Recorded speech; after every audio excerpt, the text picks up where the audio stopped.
Justice was not served for Daniel. Video number 15. Hi, it's Kathleen. I'm back. One more to go, and my series of videos on my son Daniel will be coming to a close. In video number 14, I talked about a beautiful woman named Vivian, who had her life cut short from an act of negligence when she was in a group home she resided in along with my son Daniel. It was 1999 when I removed my son from the residence and relocated him back to New Jersey with my family. One evening in 2000, Vivian went out of the residence with a bus driver and a staff member. On her return back to the residence, located at 620 East 13th Street, New York, Tanya Towers, Vivian was now without the staff member who was to be accompanying her back to the residence. Why? Because the bus driver allowed the staff that was to assist Vivian off the van to go home early. So he dropped her off at the nearest bus stop to her home. This decision by the bus driver left Vivian with no assistance to help her off the bus lift, being that she was wheelchair bound. After the driver put her on the lift, he left her unattended. While she was on the lift, she rolled off and hit her head on the curb and went unconscious. All this information was given to me by staff that I still connected with after I removed Daniel from the residence. I have this on a phone audio conversation that this was being covered up by lies and deceit by the administration.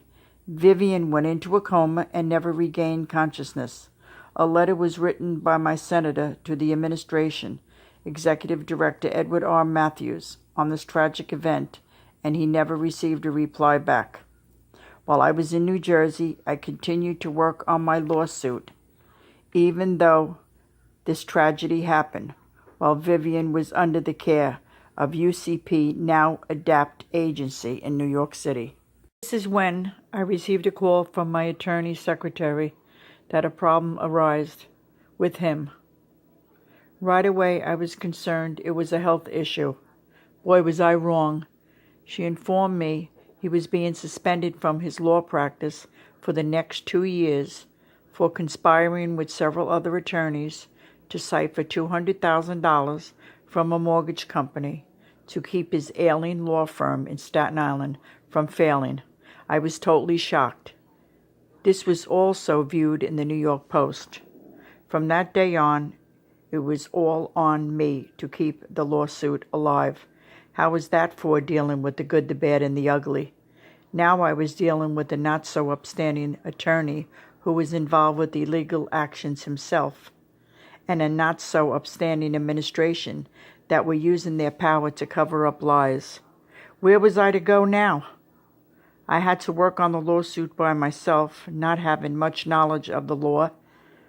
I was just a common mother who was trying to protect her son. By now I was forced to play the part of a politician and a lawyer. Seems like a joke, right?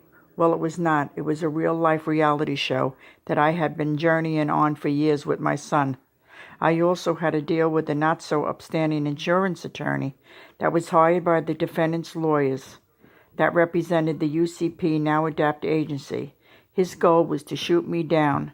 By now, I had no trust in the system. While my attorney was suspended from 2000 to 2002, I tried to seek out other attorneys.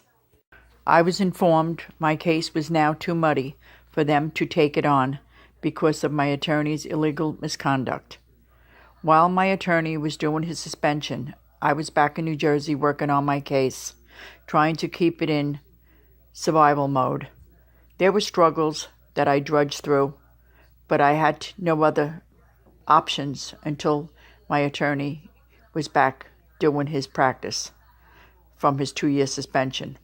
By 2002, my main goal and purpose in my life was to do what I could to bring attention to the public of the lies and deceit that are going on behind the closed doors of an agency that is being run by some bad apples that do not belong there.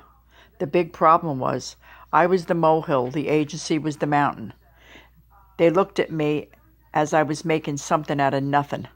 I also needed to continue to keep my son from further harm and give him the life back he had before his disastrous group home journey. As my lawsuit continued, I felt defeated and abandoned by the system that was supposed to help my son. My 7 causes of actions against the agency was now hanging by threads and in jeopardy by all the events that led up to the reason I decided to have closure on my lawsuit. My last video, number 16, will explain why. I want to thank you for watching and listening. Please feel free to leave a comment or like. Be kind.